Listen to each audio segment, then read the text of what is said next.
Hello दोस्तों, जैसा कि हमने पिछले वीडियो में बताया था कि इक्विटी फंड क्या होते हैं, डेट फंड क्या होते हैं, हाइब्रिड बैलेंस फंड क्या होते हैं। तो इस सीरीज में हम लेके आए हैं आपके लिए इंटरनेशनल फंड क्या होते हैं, इंडेक्स फंड क्या होते हैं, ईटीएफ क्या होते हैं और आरईआईटी क्या होती है यानी कि रियल एस्टेट म्यूचुअल फंड क्या होते हैं। तो बने रहिए मेरे साथ इस वीडियो में, बहुत ही इन्फॉर्मेशन आपको मिलने वाली है।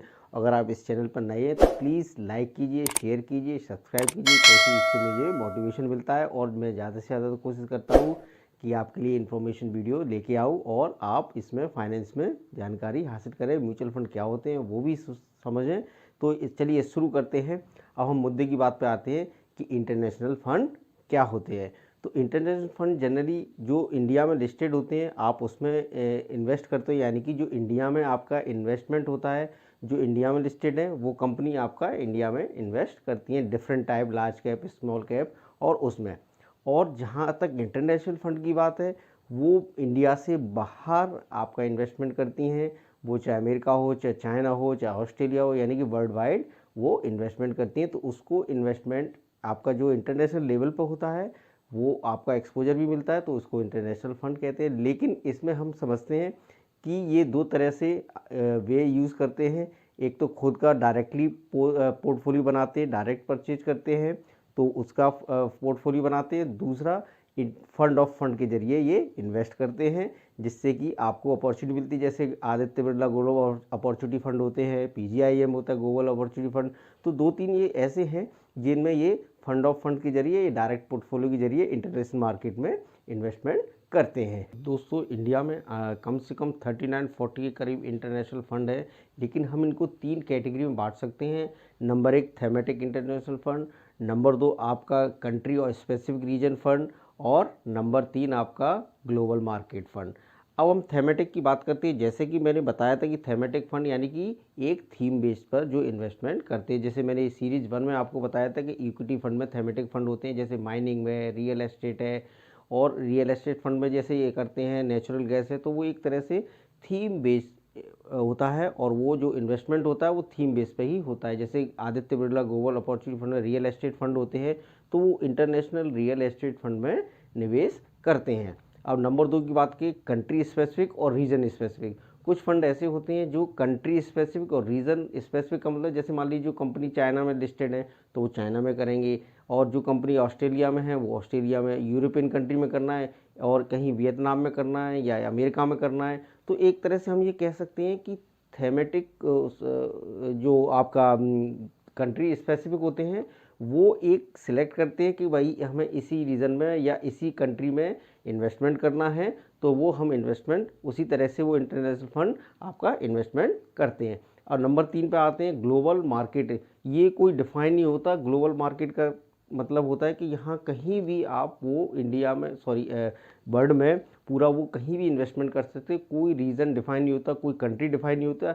डिफरेंट टाइप ऑफ वर्ड्स में जो जो इकोनॉमी अच्छा अच्छा परफॉर्म करती हैं वहाँ वो फ्री होते हैं इन्वेस्टमेंट करने के लिए। तो ये देखा हमने तीन तरह के, एक थेमेटिक, नंबर 2 कंट्री और स्पेसिफिक रीजन, और नंबर 3 आपका ग्लोबल मार्केट का।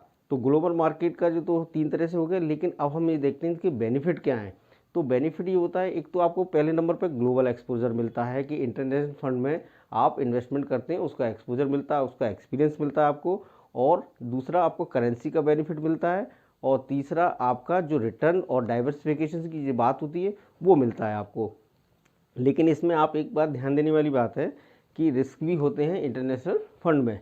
पहला रिस्क होता है कि आपका जियो पॉलिटिकल इकोनॉमिक टर्मोइल भी हो सकता है। जैसे मैं अब यूक्रेन और रसिया की मैं बात करूं तो वहाँ की जो करेंसी है इस समय 40% तक डाउन हो चुकी है। यूक्रेन में स्थिति आप जानते ही है।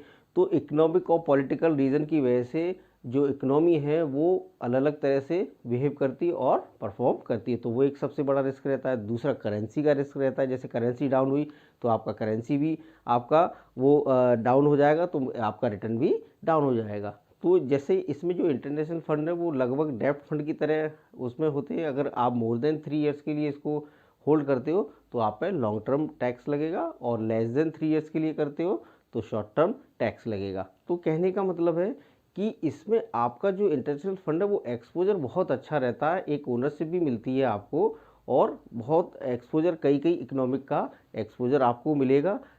तो दोस्तों ओवरऑल मैं ये कहना चाहूँगा कि इंटरनेशनल फंड में आपको एक्सपोजर तो मिलता ही मिलता है और करेंसी का बेनिफिट मिलता है, क्योंकि देखिए हर इकोनॉमी हर पोजीशन पर एक जैसी परफॉर्म नहीं करती है। कभी मान लीजिए इंडिया की इकोनॉमी परफॉर्म कर रही है, कभी चाइना की कर रही है, कभी ऑस्ट्रेलिया, कभी यूएस, कभी यूरोपियन कंट्री। तो ये एक आपको डाइवर्सिफिकेशन बहुत अच्छे से मिलता है और एक्सपोजर और ओनरशिप भी मिलती है। तो इंटरनेशनल फंड में आपका इन्वेस्टमेंट करना रिड्यूस द रिस्क, यानी कि how to reduce the risk in investment in the mutual fund, वो एक सबसे बड़ा तरीका है। तो हम ओवरऑल ये कह सकते हैं कि इंटरनेशनल फंड में आपको इन्वेस्टमेंट करना चाहिए अगर आपको मौका लगता है तो। अब हम बात करते हैं दोस्तों नंबर सेकंड की कि इंडेक्स फंड क्या होते हैं। अब इंडेक्स फंड की हम बात करें तो इंडेक्स कैसे काम करते हैं और क्या होते हैं, ये जनरल म्यूचुअल फंड से कैसे अलग होते हैं और कैसे परफॉर्म करते हैं, उनमें जनरल म्यूचुअल फंड से कैसे ये अलग होते हैं, डिफरेंस समझ लें हम क्या कैसे डिफरेंस होता है। तो जहाँ तक इंडेक्स की बात है तो पहले हम इंडेक्स का मतलब समझते हैं। तो इंडेक्स का मतलब क्या होता है, इंडेक्स का जो सेंसेक्स है, निफ्टी 50 है, निफ्टी है, S&P 100 है, ये सारे इंडिसेस होते हैं, इंडियन इंडिसेस, जो कि आपका जैसे सेंसेक्स की मैं सबसे पहले बात करता हूँ तो टॉप 30 कंपनी होती हैं, निफ्टी 50 में टॉप 50 कंपनी होती है, बैंक निफ्टी है आपकी टॉप बैंक्सेस होती है। तो एक पैरामीटर्स के बेसिस पे इनका एक रैंक डिफाइन होती है, वेटेज होता है, जिससे आप ये अंदाज़ा लगा सकते हैं कि इंडिया का मार्केट कैसा परफॉर्म कर रहा है। एक तरह से हम कह सकते हैं कि ये बेंचमार्क कैसे हैं, बेंचमार्क एक बेस में लेके चलते हैं कि शेयर मार्केट आपका कैसा परफॉर्म कर रहा है। तो जो फंड इनमें सपोज लगाते हैं, मैंने कि निफ्टी 50 में 50 कंपनी होती हैं, उसमें कुछ स्टॉक्स हैं, उसमें वो म्यूचुअल फंड उससे फंड को खरीदते हैं शेयर्स को, तो वो फंड इन मार्केट में लगता है, इंडेक्सेस में लगता है जो इसमें कंपनी होती हैं। तो ये कहने का मतलब है कि जो बेंचमार्क परफॉर्म करेगा वही आपके म्यूचुअल फंड का रिटर्न होगा। यानी कि अगर उसने सेंसेक्स की टॉप 30 कंपनी में लगाया है, निफ्टी 50 में लगाया है, तो सपोज इसमें 10% आ रहा है तो आपका म्यूचुअल फंड का भी 10%। एक मैं एग्जांपल बता रहा हूँ आपको, बड़ी सिंपल भाषा में समझाने की कोशिश कर रहा हूँ। तो वो जो बेंचमार्क्स परफॉर्म करेंगे, यानी जो इंडिसेस परफॉर्म करेंगे, वही आपका म्यूचुअल फंड परफॉर्म करेगा। तो उसको हम कहते हैं इंडेक्स फंड। जो इंडेक्स परफॉर्म करेगा वही म्यूचुअल फंड का आपका परफॉर्म करेगा। तो वो एक तरह से उनमें जो एक फॉलो करना कहते हैं कि मैं अगर 4 कदम कर चलूँगा तो आप भी 4 कदम चलोगे। वो एक एग्जांपल लेके बता रहा हूँ, अगर मैं 6 कदम चलता हूँ तो 6 कदम, वो नॉर्मल जो इंडेक्स फंड होते हैं उनको बीट नहीं करते, बस उनको फॉलो करते हैं। तो इसमें एक तो सबसे पहले एक तो बेनिफिट ये रहता है कि एक्टिव इन्वेस्टमेंट नहीं होता, ये होता है पैसिव इन्वेस्टमेंट। क्योंकि जनरल म्यूचुअल फंड में आपका पैसिव एक्टिव और पैसिव में अंतर रहता है कि वो एक्टिवली मैनेज होते हैं। उसमें नॉर्मल म्यूचुअल फंड में एक्सपेंस रेशो हाई रहता है और इसमें म्यूचुअल फंड में आपका लो एक्सपेंसेस रेशो रहता है। एक्टिव मैनेजमेंट होता है, इसमें उतना मैनेजमेंट उतनी ज़रूरत नहीं होती। फंड मैनेजर इसमें बस अपने इंडेक्स में पैसा लगा दिया, इंडिसेस में पैसा लगा दिया, निफ्टी 50 S&P, तो उसमें जितना पैसा लगा दिया तो वो ही उसको वो फॉलो करते हैं। और एक्टिव में क्या होता है, एक्टिव में आपका फंड जो है बेंचमार्क को बीट करता है। ये सबसे बड़ी ध्यान देने वाली बात है कि मान लीजिए मैं कहता हूँ कि इंडेक्स फंड आपका 10% दे रहा है, तो इसमें वो 14-15% देता है, इस वजह से उसमें एक्सपेंस रेशो हाई रहते हैं, एक्टिवली मैनेज होते हैं और इस वजह से उसमें एक्सपेंस रेशो हाई होते हैं। एडमिन चार्ज और अदर तरह के चार्जेस होते हैं, जिससे कि मैनेजमेंट फ़ीस होती है, फंड मैनेजर की फ़ीस होती है, ऑफिस रेंट, एडमिनिस्ट्रेशन और स्टॉक, ये बहुत सारे कुछ ऐसे होते हैं जिसमें कि वो एक्टिवली मैनेज रहते हैं, जिससे इनका खर्चा बढ़ जाता है। इसमें पैसे में क्या है, आपका काफ़ी कम खर्चा होता है तो एक्सपेंस रेशो लो होते हैं। और जिसमें कि आपका रिटर्न की जहाँ तक बात है, एक्टिव में रिटर्न ज़्यादा रहेंगे और पैसे में आपका सिर्फ और सिर्फ बेंचमार्क फॉलो करेगा। तो दोस्तों हमें अब इसमें ये सोचना है कि हमें इन्वेस्ट क्यों करना चाहिए जब ये बेंचमार्क को बीट नहीं कर पाते हैं। क्योंकि दूसरा रीज़न ये है कि जिनको रिस्क कम चाहिए और एक कंसिस्टेंसी चाहिए, लो चार्जेस चाहिए, यानी कि एक्सपेंसेस लो होते हैं, तो उनके लिए बेनिफिट रहता है कि इंडेक्स फंड में वो इन्वेस्ट करें। इसमें कोई टाइम रिक्वायरमेंट की ज़रूरत नहीं है और वॉलेटिलिटी इसमें कम रहती है। जो एक्टिव मैनेजमेंट होता है उसमें, एक्टिव मैनेजमेंट का मतलब है मेरा एक्टिव जो म्यूचुअल फंड होते हैं नॉर्मल, उसमें एक एक्टिविटी इसमें एग्रेसिव वे में होती है, इसमें एक्टिविटी आपका एक just follow the index fund और इंडिसेस को फॉलो करते हैं, तो उसमें एक लो चार्जेस भी होते हैं और लो ट्रैकिंग एरर भी होता है। अब ट्रैकिंग एरर की हम बात करते हैं, यानी कि जो स्टैंडर्ड डेविएशंस होते हैं वो वॉलेटिलिटी को दर्शाते हैं कि आपकी मार्केट में अप एंड डाउन कितना है। तो हमें ये देखना चाहिए जितना स्टैंडर्ड डेविएशन कम होगा उतनी ही अप एंड डाउन यानी वॉलेटिलिटी कम होगी। तो हमें वो ट्रैकिंग एरर को भी देखना है, जितना ट्रैकिंग कम होगा उतना ही इंडेक्स फंड आज का अच्छा परफॉर्म करेंगे। तो ओवरऑल ये मैं कह सकता हूँ इंडेक्स फंड उनके लिए इसमें जो रिस्क भी कम रहता है, एक कंसिस्टेंसी भी आपकी रिटर्न में बनी रहती है, लो चार्जेस भी होते हैं और पैसिव मैनर में आपका बिना किसी टेंशन के आप इसमें रिटर्न अच्छा ले सकते हो। जो कि टॉप इंडिया की कंपनी परफॉर्म कर रही है वही आपका परफॉर्मेंस मिलेगा। तो ये आपने ओवरऑल समझा कि इंडेक्स फंड क्या होते हैं, जो इंडेक्स को फॉलो करते हैं, सेंसेक्स को, S&P को, निफ्टी 50 को और जो निफ्टी 50 बैंक को। ये सारे इंडेक्सेस होते हैं जो मार्केट में, और उनको जो फॉलो करते हैं उनका जो रिटर्न होता है उसको हम इंडेक्स फंड कहते हैं। मैं आशा करता हूँ कि ये मैंने कोशिश की है पूरे आपको समझाने की। तो कहते हैं ETF क्या होता है, यानी कि exchange traded fund. Exchange traded fund होते हैं और ये कैसे काम करते हैं, और म्यूचुअल फंड, ये नॉर्मल म्यूचुअल फंड और इंडेक्स फंड से कैसे अलग होते हैं उस पर भी हम बात करेंगे। तो चलिए सबसे पहले समझते हैं कि एक्सचेंज ट्रेडेड फंड क्या होते हैं। एक्सचेंज ट्रेडेड फंड का मतलब है कि जो कि स्टॉक एक्सचेंज पे ट्रेड करते हैं उनको हम एक्सचेंज ट्रेडेड फंड कहते हैं। यानी कि इसमें जस्ट आप कहने का मतलब है कि जस्ट शेयर मार्केट में जैसे आप काम करते हैं, ट्रेड करते हैं, इंटरडे करते हैं, और इसका जो रेट का वेरिएशन होता है वो सारा कुछ इसमें होता है। इस वजह से ये नॉर्मल और इंडेक्स फंड से बिल्कुल अलग होते हैं। इसमें जहाँ तक प्राइसिंग की बात है तो प्राइसिंग जैसे कि नॉर्मल म्यूचुअल फंड में इंडेक्स में NAV की pricing end of the day एक फिक्स हो जाती है, लेकिन इसमें होल डे ये इंटरडे में वॉलेटाइल रहते हैं। और सबसे इसमें कुछ ट्रांजेक्शन चार्जेस भी लग सकते हैं, टर्नओवर चार्ज भी लग सकते हैं। तो ये इस तरह से थोड़ा सा ये नॉर्मल और इंडेक्स फंड से बिल्कुल अलग होते हैं। और जहाँ तक इसमें टाइप की बात है, आपका इक्विटी ETF होते हैं, गोल्ड ETF होते हैं, डेप्ट इक्विटी ETF होते हैं। और इसमें सबसे बेनिफिट ये रहता है, अभी इंडिया में एक्चुअली क्या है कि इतना पॉपुलर नहीं है, 2040 में आए हैं, जो कि ETF आपका एक्सचेंज ट्रेडेड फंड आपका SEBI में रजिस्टर्ड होते हैं और ये ट्रेड करते हैं जस्ट लाइक शेयर की तरह। तो अब हम बात करते हैं कि हमें इसमें इन्वेस्टमेंट क्यों करना चाहिए। तो इसमें डिफरेंस इस वजह से क्योंकि ये एक तो पैसिव तरह से नहीं होता है, ये एक्टिवली मैनेज होते हैं, क्योंकि आपको उनको खुद मैनेज करना पड़ता है, इस वजह से होता है। और दूसरा ये जैसे कि आप स्क्रीन पर देख रहे हो, इसमें management expenses ratio, active manage, liquidity, demat account, ये सारे डिफरेंसेस आप देख रहे हो, वो आप एक तरह से देख सकते हो कि क्या क्या डिफरेंस हो सकते हैं इसमें। तो जैसे मैं मैनेजमेंट की बात करता हूँ तो इसमें नॉर्मल म्यूचुअल फंड में एक्टिव होता है, इसमें पैसिव होता है और इसमें पैसिव होता है। डीमैट अकाउंट की मैं बात करता हूँ कि डीमैट अकाउंट आपका नॉर्मल में ज़रूरत नहीं पड़ती, इंडेक्स में ज़रूरत नहीं पड़ती, लेकिन इसमें आपका डीमैट अकाउंट ओपन होना ज़रूरी रहता है। और इसमें लिक्विडिटी की मैं बात करता हूँ, नॉर्मल म्यूचुअल फंड में हाई होती है, इसमें इंडेक्स में लो होती है और इसमें लो होती है। और इनमें कंपनी जो इन्वेस्टमेंट करती हैं वो इसमें लार्ज, स्मॉल और मिड कैप में करती हैं, इसमें लार्ज में करती हैं, इसमें लार्ज में करती हैं। तो ये कुछ डिफरेंसेस हैं, तो ये आप देख सकते हो। तो ये कहने का मतलब मेरा एक्सचेंज ट्रेडेड फंड अभी धीरे धीरे पॉपुलर होते जा रहे हैं, क्योंकि इसमें जस्ट लाइक शेयर की तरह आप ट्रेड करते हैं और जो प्राइसिंग होती है वो हाईली वॉलेटाइल होती है। तो इसमें आपको एक टाइम थोड़ा देना पड़ता है, क्योंकि आप सबसे मेन प्रॉब्लम इसमें होती है एक लिक्विडिटी की, क्योंकि इसमें जब खरीदने वाला बेचने वाला होगा तभी आप अपने को रिडम्पशन कर पाएंगे। और नॉर्मल म्यूचुअल फंड में ऐसा नहीं है, जैसा आपने रिडम्पशन किया आपको शेयर बेच के पैसा मिल गया, लेकिन इसमें जब भी आप बेचने जा रहे हो तो लेकिन खरीदने वाला नहीं होगा तो आपका वो रिडम्पशन नहीं होगा। तो ETF में ये बेनिफिट नहीं होते हैं जो कि नॉर्मल म्यूचुअल फंड में होते हैं। और ये बेंचमार्क को कितना बीट करते हैं और कैसे कर सकते हैं, जब आप ट्रेड करते हो प्राइसिंग उस पर डिपेंड करता है कितना आप रिटर्न जनरेट करते हो। तो इसके कुछ अपने फ़ायदे हैं और कुछ, लेकिन अभी उतना पॉपुलर नहीं है, लेकिन धीरे धीरे ये पॉपुलर होते जा रहे हैं। रिस्क को कम करने, डाइवर्सिफिकेशन करने का एक सबसे बढ़िया तरीका ये है ETF। तो आपने वही मैंने बेसिक अभी आपको समझाया है, कोई मैं टेक्निकल लैंग्वेज में नहीं गया इसमें। जब हम नेक्स्ट वीडियो बनाएंगे तो उसमें हम डिटेल में बात करेंगे टोटल कि कैसे इसके मैनेज करते हैं, कैसे ट्रेड करते हैं, कैसे प्राइस फिक्स होती है, ये सब पे हम बात करेंगे। तो अभी मैंने सिर्फ अपने आप को बेसिक समझाने का प्रयास किया है।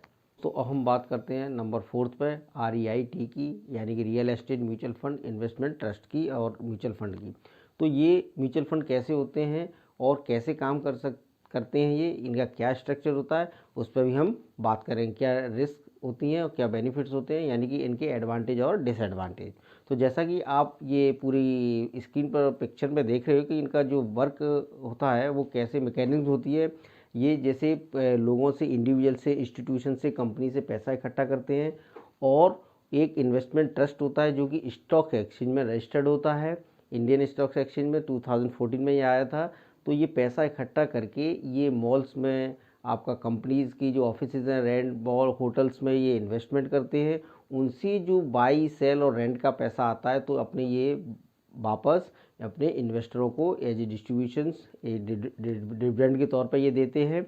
तो इनका ओवरऑल ये कहने का मतलब है कि बाई, सेल, रेंट से जो इनकी इनकम होती है वो अपने इन्वेस्टरों को वापस करते हैं। दूसरा, ये लोन का भी काम करते हैं, लोन और मॉर्गेज प्रॉपर्टी को भी रखते हैं, जिससे कि जो उनको इनकम आती है ईएमआई से, इंटरेस्ट से, तो वो भी एक इनकम इनको डिस्ट्रीब्यूट होती है। तो ओवरऑल ये कह सकते हैं ये पैसा इकट्ठा करते हैं और रियल एस्टेट में इन्वेस्टमेंट करते हैं, बड़ी बड़ी बिल्डिंग्स में, मॉल्स, मिक्स डेवलपमेंट में, और होटल्स में, मॉल्स में, बैंक्स बिल्डिंग्स में, कमर्शियल में और रेजिडेंशियल बिल्डिंग्स में, जिससे इनको रेंट और बाई सेल का और मॉर्गेज का जो पैसा आता है वो अपने इन्वेस्टरों को एज ए रिटर्न वापस करते हैं। एवरी 6 मंथ में वो एज ए रिटर्न वापस करते हैं।